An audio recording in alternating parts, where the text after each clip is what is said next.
What's up, everyone? Grayson the Dean 221 Nichols here on the Elite Rounders YouTube channel, as always, and we are doing our Poker After Dark recap video. And this week we had a couple new faces on the show. Mr. Mike the Mouth Matisow has reemerged, and he literally did not play one hand on the entire episode, but he talked a lot, really living up to his name. So hopefully next week we get a hand or two with the mouth. And I actually watched a pretty funny hand with him live in the bike the other day, which maybe I'll do a bonus video in the coming weeks about that. But for now, I want to talk about an interesting hand for Mr. Ronnie Bardah here. But also, actually, let's mention that there was another newcomer, Landon Tice, who is kind of like all the talk right now. He's like a disciple of Lucky Chewy and Mr. Nick Schulman, my favorite announcer, and just all around awesome player.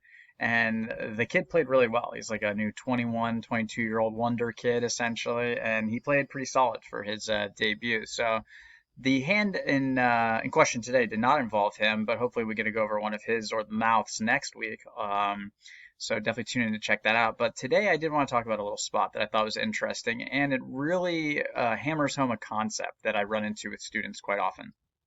And the concept is the idea that anytime you find yourself between two just suboptimal spots, two spots where you're just damned if you do, damned if you don't, what that means is that you made a mistake at the prior decision juncture, right? And I think that's really important because there's a lot of times in poker where the way it plays out, we kind of just feel resigned to play it one way. We have to call, and I always challenge my students as well. Anytime you say to yourself, I have to call here, take a step back and be like, do I really need to? Often that's your gut jumping in and saying, hey, this might not be the right spot to go, where you normally go. So I found a spot here that really struck me as one of those situations, right?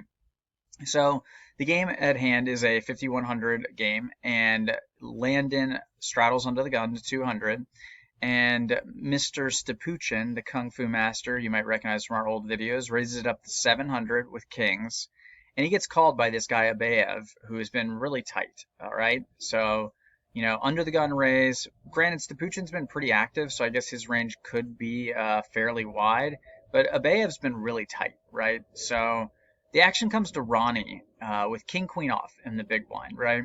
So it's 600 more to call. He's got 100 invested, and it may be a big blind ante as well, so it would make it a little bit more tempting. But I think when they're all sitting so deep, I don't think the extra $100 should change things that much. I think the issue here should be, how does Ronnie feel about his king queen against these two tighter ranges, right? Yes, Tapuchin's active, but he is still raising on the straddle under the gun. And then again, Abayev flatting under the gun +1 when he's been really tight.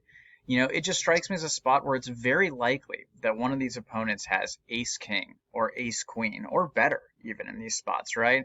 So even if Ronnie hits a king high board, a queen high board, it's going to be awkward post flop out of position, especially against a kind of unpredictable player like Stapuchin. So I think these are the spots where we can consider making some diligent folds, right? King, queen suited, definitely. Let's stick around an extra 10% of the time. You're going to flop a flush draw, which is essentially drawing at the nuts. I think it gives you a lot more playability in this position.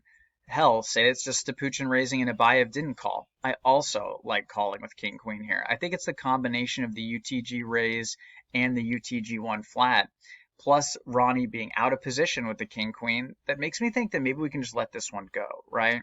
If Ronnie had been on the button, I think again he has more playability. He's probably the best of the three players, and he'd be in position, so there'd be a lot of opportunities for him to leverage things post flop, right?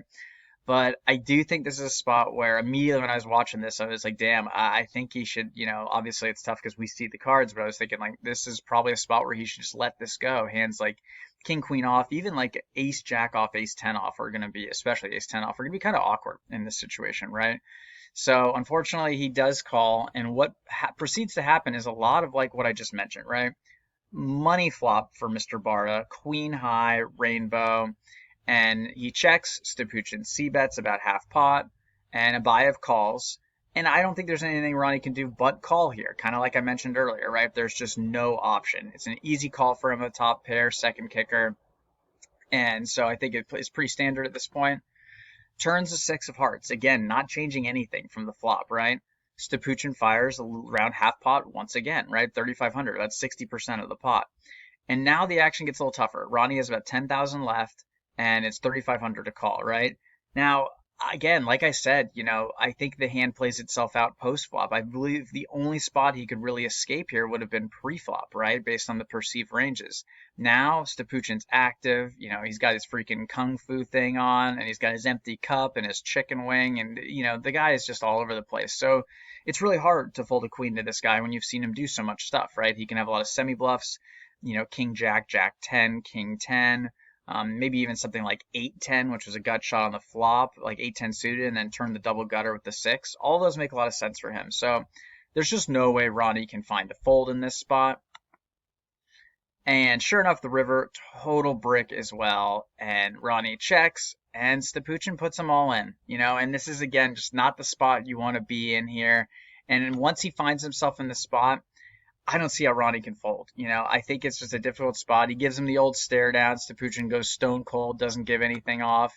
And Ronnie ends up making the reluctant call and pays off the kings and gets stacked for everything, right? And I think it played itself out, pretty standard post flop, right? Like, I don't think he can never fold the flop. He can never fold the turn. And on the river, he's got about 6,000 left. He's getting over 3-1 on a call. I don't see how you can fold either when you know your opponent's capable of bluffing.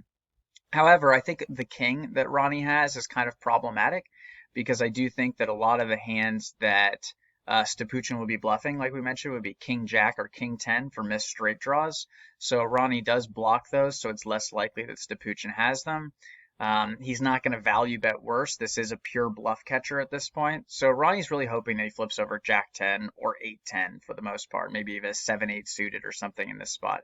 Otherwise, there's just not a ton of other bluffs here, So Ronnie ends up calling and gets the bad news and has to goes ahead and gives his stack to Stapuchin. I really want you guys to take this idea because on the river again, I think it's just you're stuck between a rock and a hard place. Like he's got the feeling at this point that Stapuchin does have him beat. He's been aggressive the whole time, but at that point he's getting such a good price. The board ran out so perfectly for him, just nothing he can do but call.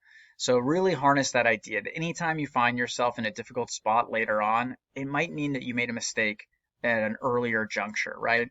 And I get into this conversation with students a lot where I'm like, yeah, I would just fold pre in this spot.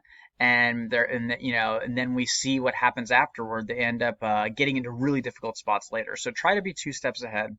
Think about how your hand's going to flop. Give yourself in your head a decent outcome flop for yourself, and then see how you'd feel continuing. And if you don't feel right continuing in those situations, then hell, you should probably just be folding pre-flop, to be quite honest. So thought this was an interesting spot. Wanted to run it through with you guys. Always try to be 2 steps ahead, and it's going to help you in your future decision making in these spots. So best of luck this weekend. I will see you guys next week for the next recap video, and I think we'll be getting another duel in a few weeks. Not entirely sure, but really enjoyed making that video for you guys last week. Definitely check that out if you haven't yet. We went over 4 of the biggest inflection pots in the Hellmuth Negreanu battle, where I once again lost $50 to my student because I can't stop betting against the white magic.